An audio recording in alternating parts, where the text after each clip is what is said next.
Hey everybody, I am coming making this video message and I want to tell you, starve that demon. I'm going to say it again. Starve that demon. Some of you all may be trying to understand what am I referring to when I say starve that demon.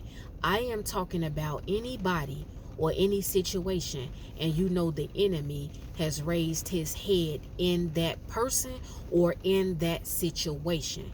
Since last year over the summer, I have here and there been talking to you guys about picking your battles. I have been having conversations with you guys about how you have to ignore certain people, and I have also been talking to you all about, like I did yesterday, I talked to you guys about not making it known that you peep certain things. So today this message is kind of synonymous with the information I gave you all yesterday and even last year, but I'm going to go deeper and I'm going to let you all know how you starve a demon. Because of all of us having to do certain things on a day-to-day basis, and because of us not being able to avoid just human interactions 100%, you have got to learn how to not only pick and choose your battles, which is something that I know you all already know. We heard it when we were little. We would hear our mother or father tell us, you got to pick your battles. For those of you who don't know, because maybe some of you all may not really know what that means, but when you pick a battle, you pick the battle that is worth your energy. You pick a battle that is worth your time. You pick a battle with a person that you love, that you care about, and you know they love and care about and respect you. Sometimes certain battles that arise in your life, they are not worth you going back and forth about. Certain people are not worth you sitting down and having a conversation with them, and that's real talk. Certain scenarios are not worth you giving any of your energy to. There are certain things that will occur, and it is not worth you giving a reaction or a response to it, because so many different things are thrown at us on a day-to-day basis. We are trying to keep up with our health. We are trying to keep up with our children. If you have children, some of you all may be married. You're trying to keep up with your spouse and do your husband or your wifely duties. Some of you all, you have very big careers that are very stressful and demanding, and you're trying to keep up with that and what you're supposed to be doing, along with having a difficult boss or very difficult co-workers. Some of you all, you are furthering your education. You are in college and you're trying to keep up with homework. You're trying to keep up with tests that are coming up, with finals that are coming up. You're trying to keep up with the information that your professor or professors are giving to you. Plus, you're trying to have a social life. You may be dating. You may have a job outside of going to school. Then there are some of you all, you are trying to be a great mother. You're trying to be a great father. You may be a businessman or a businesswoman, whether you're starting a business or you are actively running a business. The point that I'm making is that we cannot 100% avoid other human beings.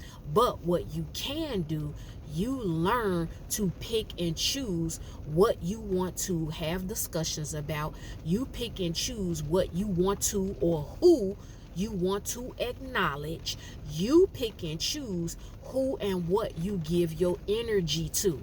Now that that's off the table, let me tell you this. You have got to starve the demon that you see in people. This message is kind of in sync with the message I gave you yesterday, because yesterday I told you guys that every time you see certain things come up, every time certain people are doing certain things underhanded, or they're saying certain things, it does not merit or warrant you to give a reaction. You do not always have to let people know that you're on to them.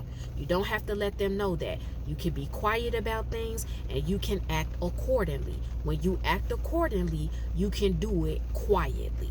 So for instance, if you're in a situation that is highly stressful, at work, at school, at church, or within your family, and you see a situation getting heightened and emotions are high, and you know that if you step in and you say a particular thing to a particular person, they are going to be very combative with you, or they may even want to get to the point they get physical with you. You can be quiet and say, I'm going to handle this situation differently. When emotions are not really high, when I see that person by himself or by herself, I'm going to come from a different angle to have a conversation with them. But there are going to be some people who are extremely aggressive. There are going to be some people who are not saved. There are going to be some people who are very rude, very ignorant, very ghetto, very argumentative, very jealous spirited, very vindictive, very spiteful. They are overall a nasty person. Nothing can be said to them. There is no reasoning with them. There is no respectful conversation that you can ever have with them, because they are a know-it-all, or they are a narcissist, or they don't see any fault within them. There are going to also be situations and scenarios where there is someone in a high position of power, and it is very, very difficult to break down the wall where a person is the go all and know all. In certain churches, in certain schools, in certain jobs, even there may be somebody in the family that may be an elder. They may be the patriarch or the matriarch of a family. And that just means they're the oldest person in their bloodline. So everybody looks to them. When something goes down with an auntie, an uncle, a cousin, a sibling, your mother or father, people go to their matriarch if it's a woman, or they go to the patriarch, which is the male, the oldest male in a bloodline. And they look to them to get wisdom. They look to them to get advice. They may be the person that is more responsible financially. So if something is going wrong in a family and somebody is short and they need money, they need food, they need clothing, they need a place to stay, or they're in a situation where they don't know how to fix it, a lot of people go to the elder. However, in these types of settings where there is a high level of power, these types of people will sometimes be very, very difficult because they are power hungry. Some people abuse their position of power, and they get to the level to where they feel like even though you are a full-grown man or woman, they can talk to you any type of way. They can call you out of your name. They can curse at you. They can disrespect you. They can give you an order, and if you don't do it, they can threaten you. These are people who sometimes will actually have a demonic spirit in them. There, on the flip side of that, there are going to be situations and people that you come across, and there are demonic forces in them. And it does not matter how nice you are. It does not matter how respectful you are. It does not matter how much you compromise and how many solutions you come with a problem. They will still lash out at you. They will still try to fight you. They will still try to set you up so you can look bad, so you can get in trouble, so they can tell people you are not the man or woman that you put on to be. These are demons in certain people. It's not with everybody, but there are some people, because, like I said, maybe I said it or I didn't, but I'm going to say it again. Some people are very, very mentally, emotionally, and spiritually weak, and they thrive off drama. They thrive off having power. They're, in a nutshell, a bully. They are a wicked, evil person. They are a nasty person. And so they don't know how to talk to people. They are not level-headed. You cannot talk to them nice. Actually, you being nice and calm with them, or you trying to do it the godly way, that actually infuriates them. It infuriates them. This is how you'll know you're faced with a demon. When there's a problem, like I said, it could be with a family member. It could be with your boss at work. It could be with one of your coworkers. It could be with somebody in clergy in church. Whatever your situation is, or however it looks, you will definitely be faced with someone who cannot be told anything. And it does not matter how nice and respectful you are, it would agitate them. The nicer you are, the sweeter you are, the more spiritual you are, meaning you're led literally by the Holy Spirit, you would agitate that person. And they are relentless in what they will try to do to tear you down and to break you. And guess what? There's another side to this. If you're not nice and you make a choice to ignore and avoid that person, they will also get infuriated. And that is when the plots and the plans and the schemes start. They will do anything to put you in a scenario where you give them attention, where you acknowledge them, where you give some type of a reaction. Starve the demon. You starve the demon by first thinking to yourself, okay, I see there is a dilemma with this cousin. I see there is a dilemma with my ex-husband or my ex-wife. I see there is a dilemma with my boss at work. I see there is a dilemma in church, in leadership. Is it worth me getting on the phone and trying to call this person and talking to them? Is it worth me texting this person? Is it worth me putting myself in their presence and allowing them to talk to me when I already know they cannot handle me telling them the truth about themselves? I already know they cannot handle a mirror being put on them. I already know they cannot handle the fact that I have receipts or information that will prove they are a liar. If I prove that they're a liar, if I confront them about what I know, or if I show them that I am not afraid of them and I am not fearful of whatever they're threatening to do to me or tell people about me or set up, then I know that that is going to infuriate them and they're going to keep picking and picking and picking at me. I'm telling you all, starve that demon. You've got to choose. You've got to make a choice. And you have to be wise in making this decision. Be wise and learn how to starve these demonic forces. It is real and it is possible. Let me tell you guys something. Sometimes it is best to really just put down your torch. I'm going to tell you, in certain situations, not in all, but there are going to be certain situations you put that torch down. You don't try to aim to win or be right. And this is going to be very difficult for some of you all, because a lot of you all, you probably have a very strong personality. You probably are the type of person, when someone says something to you or does something to you or they threaten you, you are ready to take action right then and there. You don't have a problem getting in somebody's face. You don't have a problem arguing with somebody. But let me make myself clear on this. When you are going somewhere in life, when God is doing a new thing in you and in your life, you have got to be very careful, not only allowing certain people connecting to you, but you have to be very careful what your reaction and your responses are to certain people. Because when there is a demon in somebody and they're arguing, like I said, certain people, they don't have the spirit of the Lord in them. They are not patient. They are not calm. They are not a loving person.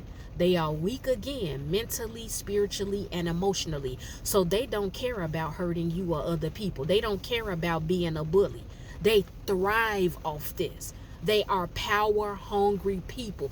They love to prey and take advantage, disrespect, or look down on people that they feel are less fortunate than them.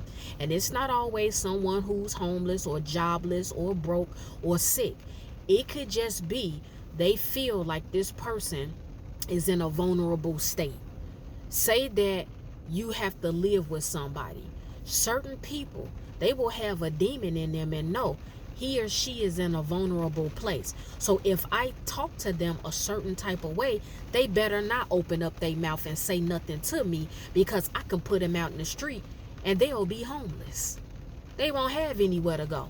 So if I call him or her out of their name, or if I say you better pick this up and you better do what I'm telling you to do, out of desperation because I see they're in a vulnerable position, they're going to do it. That is what I mean when I say that. You've got to starve that demon. Now, some of you all, you are not ready for this level of conversation, because when you starve a demon in that type of scenario, you've got to really, really be grounded and rooted in the Lord. Because ultimately, God wants you to be dependent upon Him. But so many people, you will subject yourself in a situation out of fear, and through your vulnerability, you will give in and acquiesce to the threats and the disrespect of another person. Because at the time you'll say, I don't have help, I can't do better. That is when your trust in the Lord has to kick in. Now, this is going to look different for a lot of people. I know some of you all, you're going to come and say, Kiki, I can't do that. If I have this one person that is helping me and assisting me, I don't have anybody else that I can go to. This is why I'm telling you all, you've got to pick and choose your battle.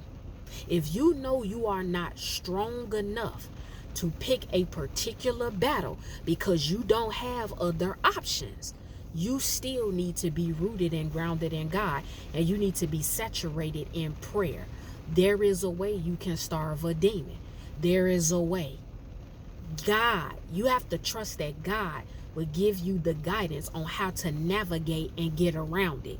But for those of you, that's just one example. But there are other examples where someone indirectly is trying to come at you. They want to argue with you. They want to fight with you. They want to come at you to try to suck you of information that they may want. It may be two friends that you were cool with and they fell out with each other. One of those friends may come to you and try to pull on you to ask you certain stuff about what the other friend said about them. And you're put in a place where you're like, but both of them are my friends. I do know the information of what the friend said, but if I tell this friend, that's going to heighten the situation. And so they will feel like, if you don't tell me, well, I can't trust you. Manipulation will begin. And they will start arguing with you and going back and forth with you. They may even threaten to end the friendship if you don't tell them what the other friend said or what the other friend is on. It's kind of like you're the middleman, and they're using you to give updates on a friend so they can do certain stuff to the friend because they're angry at them. These are real situations that come up, guys, but you have got to learn how to starve a demon. Now, another way you can starve a demon is if you are not outright ignoring someone that is very argumentative, because you don't always have to answer your phone. Somebody's trying to come at you, they trying to argue with you. You don't have to answer your phone. You don't have to respond to a text message. Another way that you can starve a demon is removing yourself out of a situation. When you are around people who are very, like I said, problematic, and they are very argumentative and they want to go back and forth, take yourself out the situation and say, you know what, listen, you feel a way about me, you feel a way about this person, and you continue to come to me to put me in the middle of it. And you feel like I'm being disloyal to you if I don't give you information or tell you about this person. So guess what? I'm not going to continue in this friendship with you. I'm not going to continue to have conversations with you. I'm going to end it and take myself out of the situation so you don't feel pressured to watch me, or you don't feel pressured that you can't trust me. I think we should end our interaction and connection with each other because that's what's best. There are so many different ways that you can starve a demon. But if you know that you want to let a person know, hey, you're not going to disrespect me, you're not going to talk to me a certain type of way, you, like I said, you have to be able to get around it and use wisdom. And this comes from you being rooted and grounded in God. You have to be rooted and grounded in God. And you have to be praying, giving these situations and scenarios to the Lord. See, if you're the type of person that like to pay people back and get vengeance when they do something to you, you're not going to know how to starve a demon. Because while you're planning to get them back because they hurt and harmed you and you want to get your revenge, that's not starving them. You're giving your power over to that person or to that situation or to those people. And that's real talk.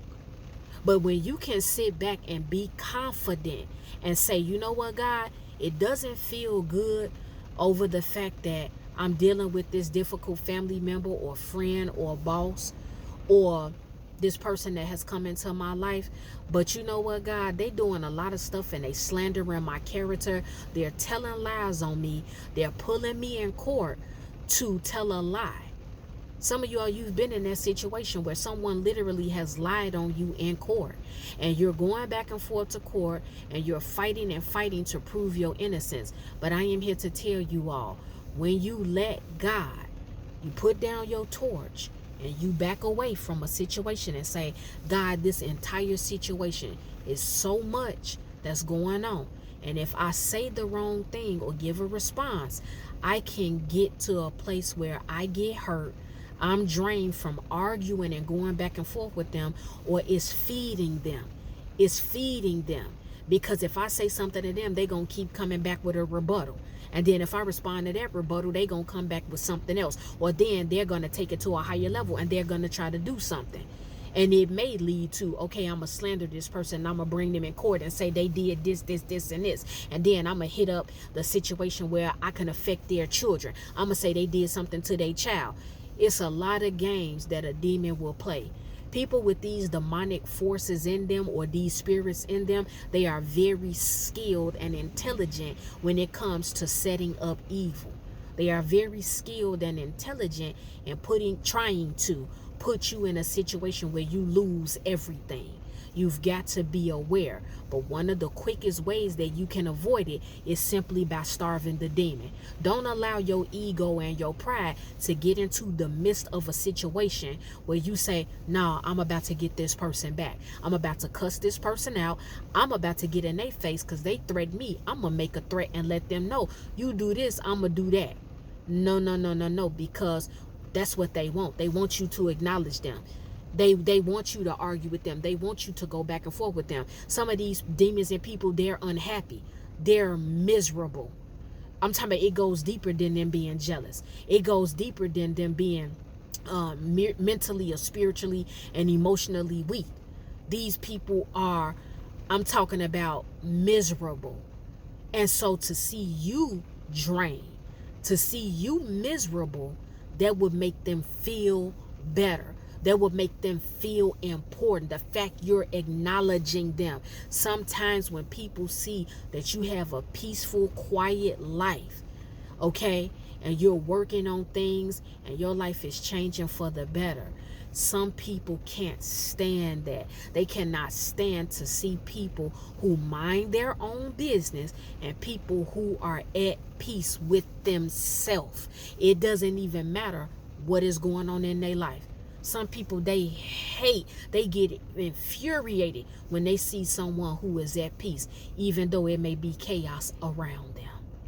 That's what the video message is. Starve that demon. Starve that demon.